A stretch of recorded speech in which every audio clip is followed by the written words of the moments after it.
Yes, I'd like to call to order the Lodging Tax Advisory Committee meeting of July 22nd, 2021. The time is 11:10. Roll call. Please say here after I call your name. From our LTAC committee, Janae Matan. Thank you. And yeah, just say here. Here. Thank you. Warren Zimmerman. Here. Great. James Carrier. Here. And John Moist. Here. Okay, this is Mayor Kuhn. We have from staff, we have Tourism Director Laura Pedette. Here. And we have special guests today, our Finance Director, Dave Rodenbach. Here. And our Interim City Administrator, Tony Pasecki. Here. Great, thank you. With that, I will turn it over to Laura. Perfect. I'm just writing down our absent people here.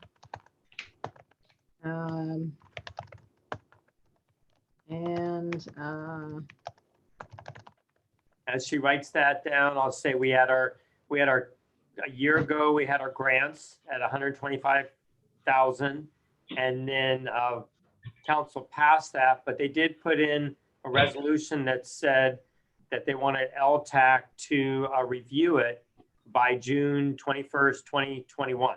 So we're just a little bit behind, but again, we have COVID. So before we want to get those grants out in early August. But before we do, we need to at least have notes down that the LTAC has reviewed the structure of what they have. And that's why we also have Tony and Dave, if you have any questions, to have clear understanding.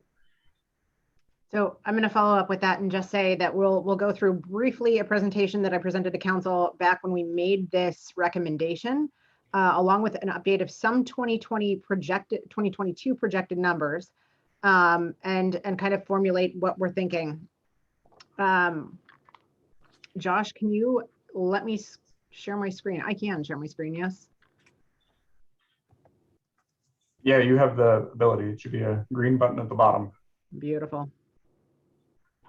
Show all windows. And just move your cursor and you'll see share screen at the bottom. There you go. I'm going to also go into slideshow. So you guys have a pretty little screen. So this is what we went through with council when we first proposed this, when we proposed going from our spend of about $22,000 a year up to $125,000. Looked into the vision for Gig Harbor Tourism. That's really, really important. And what we really wanted to get back to was making these funds work in the way they're intended to. Of course, we have the legal guidelines on LTAC fund categories. There are 4, 3 of which are administered by the city. And the one external source is the nonprofit grants, which we extend applications for each year in August for review in September. So of course, the ones that are administered by the city are tourism marketing, tourism related capital projects and structures owned by a municipality, and then destination marketing organization functions. So that's essentially how we function as Visit Gig Harbor on behalf of the city. Our only external source, of course, is marketing and operations of special events and festivals designed to attract tourists. And as a subset to that, operation of tourism related facilities owned or operated by nonprofits. These are organizations that result in increases to the number of people who stay for business or pleasure, including a trip that stays overnight and paid accommodations. We will have an update from MRSC in our next planned LTAC meeting to cover whether or not that includes for-profit destinations as well. This isn't just an executive summary of what we're funding now, what past partnerships, marketing, underwriting a portion of the Gig Harbor Trolley, the Harbor Wild Watch grant, which is a percentage match for their Port of Seattle operating grant, volunteer coordination, professional photography, meeting and hosting, the whole 9 yards. And we also went through why there's an overage in the fund, which is while it was in blue ribbon review, the spending was paused. You didn't have a permanent tourism director for quite some time. And we had our COVID redirect and a new digital strategy for our drive markets, and also a responsibility not to promote tourism in order to preserve life. And we do have a massive market shift that we're looking at right now, and we look at how to respond to that in a way that is a responsible use of public funds. We do want to make sure that the purpose of this fund is to encourage the city's economic development through tourism, and that includes both our lodging tax and sales tax impacts. Yeah, it's not our reserve fund is not a slush fund for internal or external projects. It is not there just to be taken from at any point. We want to have a very, very clear vision of what those funds are used for. All right. This is also addressing long-term stability and sustainability for this department. We want to make sure that we're focused on tourism promotion. We want to make sure that we have each one of those categories equally funded to increase the amount of lodging tax generated, which will serve to regenerate the fund in years to come and enable more and future fund disbursement to our area nonprofits. We want to retain the things that make us a great destination and also encourage innovation. These are the problems that led to this proposal. We had some funds requested in really exorbitant amounts. Some grant requests came in at 300,000. Nearly all excessive amounts were vetoed by LTAC. We do have other funding mechanisms available to nonprofits through the city. So we want to make sure that the perception isn't out there that this is the only money that the city gives to nonprofits. We do have a hard time justifying the return on investment for an upgrade of a capital project owned by a nonprofit. While that's not directly tied to a massive increase in numbers year over year, we understand the long-term value of it, but it's something that's really hard to measure. We also have some volatility in our external requests. So we have that projected budget amount that's predictable in spend. We know what we're going to put forward as an ask for budget from the city side each year, those 3 categories that we administer. Our only volatility really is that external request category. We also felt that we were underspending on nonprofits. In 2019, and I'm sorry, that should read 2020, we only spent $75,000 on approved LTAC grants, and not all of that was granted because of events not happening due to COVID. The year prior, we awarded $22,000 in total, and that's a massively underserved amount for our nonprofits and what they do. We also want to make sure that we're not concentrating just on the same cycle of funding again and again and again. We want to encourage that innovation, and we want to encourage new things to happen to bring in tourism to Gig Harbor. So in 2019, we underspent on budget by nearly half. It was the year before I was here. And as mentioned, it was just over $22,000 that was awarded. That included that freeze on spending really while we overhauled the department and what the division and goals were for this department. As mentioned, in 2020, 75,000 was awarded, and we upped that to 125 for 2021 grants. So that, because of the disparity in the amounts we gave, it looks like we're heavily weighted toward funding admin costs, staff costs, what have you. And this is actually before my time, so this is not even my salary.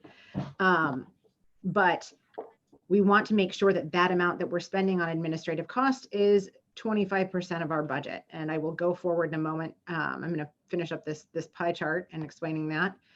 We spend an almost equal fund, 45 to 39% on tourism marketing. We spent only 4.8% on DMO costs, and that's earned media. Those are partnerships. Those are the things that really lead us to things like attracting new meetings business. And I think we're massively under there. And 11.2% went to grants. So that is 11.2% is that 22,000. And that kind of gives you a overview of how underspending we were. So, and again, those are fluid amounts. When we have years where we're doing really well, we might spend less on advertising. When we have years where we have a need, we want to make sure that we're responding well to the market. Excuse me, Laura, who establishes these percentages? We take a look at the budget and then we run it by LTAC and we get your feedback and then we So go the to the council. state ultimately approves those percentages. The state does not. City council approves those percentages at the end. They review our budget each year that we present to them in October, and they approve that. Okay. I might add, Stephanie Lyle and maybe one other person, I'm not sure who it was, wanted a percentage of our budget as opposed to a dollar amount. And we do support that because, budgets go up and down. And when you do a dollar amount, it could be too much or too little. So the percentages we feel it does make more sense. So it actually changed this from what we had before. Correct. And to just clarify there, I think Stephanie had proposed initially an amount that was tied to the total fund balance. And we're going to just go through a couple of reasons why that's not necessarily the most accurate number in our 2022 budget projection here. This is how we'd like to spend it. What I want to see is an equal spend in each one of those 4 pillars that we have on how we can spend these. And that doesn't necessarily mean that we spend $125,000 each year on a capital project, a municipal owned capital project, but maybe that we spend $1 million every 4 years on one. And that amount would remain in the fund, accruing interest and working for us essentially. With our external funds, that's always going to be solid year by year. So we want an equal spend in each one of those categories tied to our total projected budget amount. So if we project that we're going to have, $125,000 spent in each category, that's representative of what we're giving out for LTAC grants. And we feel that that is a balanced way to make sure that these funds are working equally in the ways that they are intended to. Not just for, and Stephanie made a good point in the email that she sent out to everybody, not just for tourism promotion, but making sure that it's great once they get here. And we feel like that's the most representative way to go about this. So it means a standardization essentially of the spend in the external grant category as well as our categories as too. So let's say we foresee we get a great amount of our budget next year. We really blow our numbers out of the water and we increased each spend to $150,000. So we were looking at $150,000 in tourism marketing. We were looking at $150,000 then in grants. And that's something that's possible. We're not tying ourselves to needing to do that and committing to a specific number, but we're fluid and flexible in how much we take in. And I think that's an important part of this that wasn't previously addressed with LTAC. I'm going to keep going just a little bit.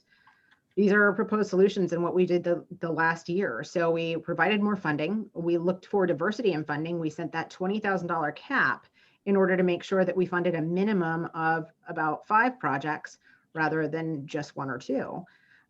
We also set aside 5,000 of that to encourage innovation. So we said that 5,000 of that should be applied to an emerging nonprofit event or facility in order to make sure that we're not just we're encouraging growth. We're encouraging people to be innovative. We're focusing on fiscal responsibility. So those standardizations really help us project out into the long term what we can do and how much we can do with this fund. One of the big goals that we do have is reaching out to the MICE market, which is meetings, incentives, conventions, events, to make sure that our hotels, our collectors have a base for their elastic rates, essentially. So once you have that meeting base in an assured amount of income, you can be a little bit more elastic in your leisure rates. And I think driving rate is one of our big opportunities because we have a limited number of hotel and vacation rental spots. So we want to make sure that there is demand in that market and that our collectors can collect higher rates. We also want to remain competitive. within the region. And we know we have a lot of competition coming from other cities, other regions, other counties. So we want to make sure that we grow our market share and that we spend the right amount on tourism marketing as well.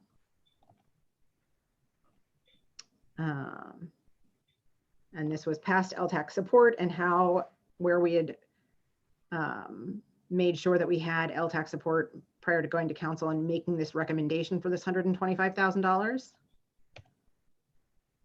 A total industry outlook on where we see opportunities for growth. And holiday and surges in family and multi-generational travel.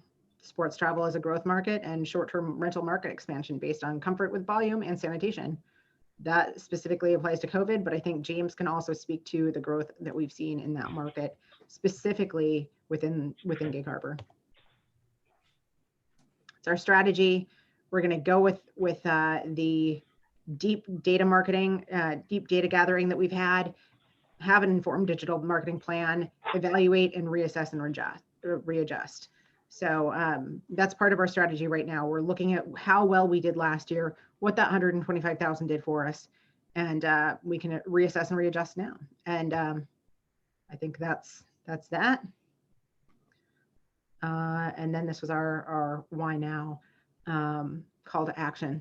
So I think that's it on that part. We also have the budget to share.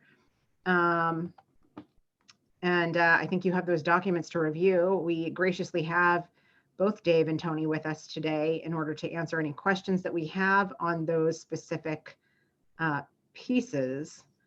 Is there anything that on first review you have questions on or that we can pose to Dave?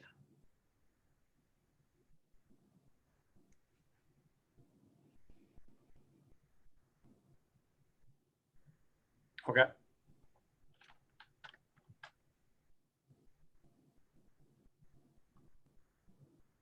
Is there any question that I can answer on that presentation or the direction that we've taken? So you're proposing to pretty much stay with the same format that we did for 2020, except doing the percentages on the yearly budget, correct? Correct. Okay. Well, I put a motion forward to approve the structure that we did in 2020 going forward for the 2022 grant cycle, except doing the percentages that Laura has presented to us.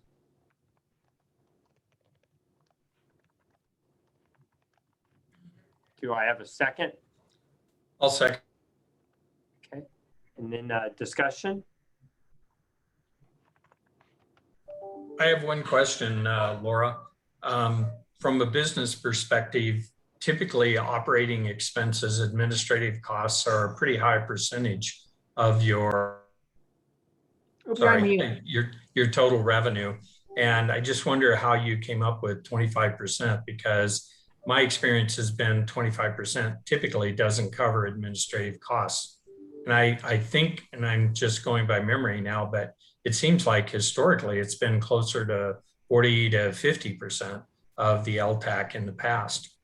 Yeah, and that's because we were massively underspending. And you saw that 4.8% that we spent on DMO costs. We were massively underspending on tourism. In my perspective, and this is, I mean, up for debate too, in my perspective, we were overspending on items that weren't giving us a return in the tourism marketing category, which represented about 40% of the budget. We were underspending on DMO and external grants. So those numbers represented 40 to 50%, but they never should have. Okay. We're a pretty lean structure in that I am divided 50% between general fund and tourism and LTAC, as will the supporting person in this position that we're hiring for now in the assistant position. So we're pretty lean. And typically, if you were to outsource something like this, you'd be paying 3 to 4 times for the amount of overhead and administrative costs for example, an agency. So we tend to run really lean there, and that's particularly that's on purpose. We can And do I would that add to with a that, small staff. the nature of this revenue fund or this revenue stream and what the state law says we're supposed to be doing with it.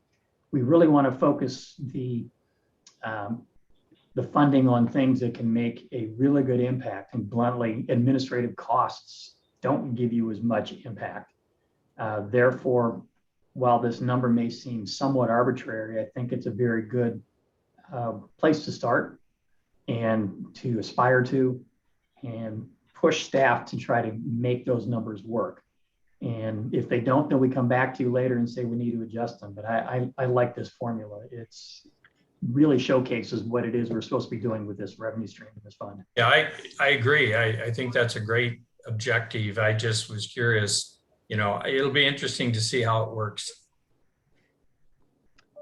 Yep. And I think, another concern also has been, what we're taking in versus what we put out. And in leaner years, do we remain consistent with that, or do we respond to that amount that we're taking in? And that gives us the flexibility here to say, yeah, we've got to adjust down right here. Not saying, we've saved an enormous amount this year not having a second person, even at 0.6 full-time in this department. So we've got a little bit to play with there. But yeah, no, administrative costs should never be 50% of our total fund. And I realize that would give us, $250,000 in administrative overhead. And while we do pay for pieces of things like, the use of the copiers here, and, all of the things that go through maintaining a department, it's nowhere near, it'll never be near that. So that's our hope and goal, is to make these funds work and have a measurable amount of return that we see from them. So if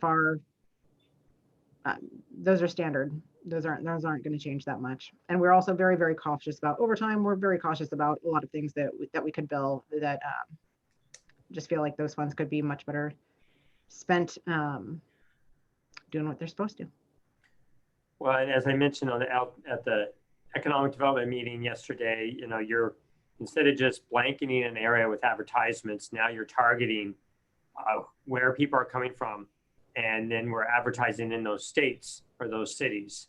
And more so even than that, we're taking a look at the modeled travelers. So if people have traveled here in the past and they've traveled and they're between the ages of 46 and 52, and they have 2.5 kids and drive an SUV, and frequently like to mountain bike and only read Sunset Magazine and watch HGTV, then we know exactly where to hit them. Data is very, very interesting. To note though, and this is something that came out in the Adobe conference maybe a couple weeks ago, is that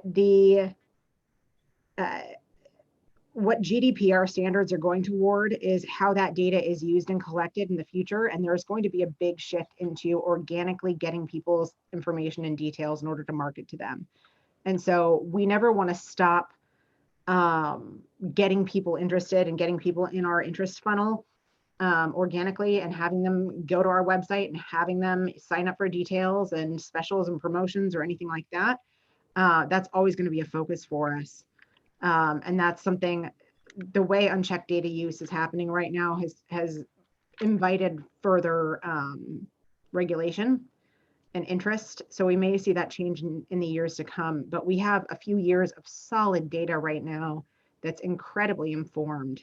And so we know who our visitors are. We know where our opportunities lie. And we will go a little bit outside the bounds of people who have already traveled here and the people who are likely to like us, and try to attract a larger audience.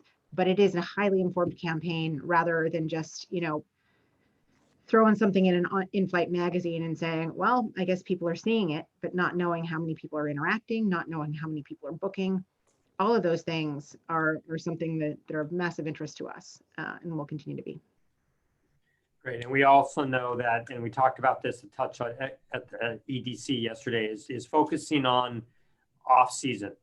And as we've heard from the hotels, we're full in the summer, work on helping us in the off-season. So, and then we talked about Chelan. And so we're really going to focus on what we can do to bring the off-season to make it a whole season. Right.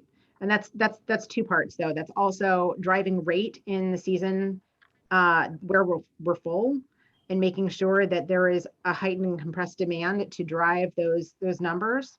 So summer is even more profitable. And then also focusing on reasons to get people here throughout the year and make this more of a year-round destination. And a lot of times that has to do with very specific events that appeal to people's certain interests. Great. Okay, so I don't see any other comments. So I've got a motion, I've got a second. All those in favor of approving the structure of the 2022 grants, say aye. Aye. Aye. Opposed? Oop, and who is that? Who is opposed? James. James? Okay. Okay, thank you. Go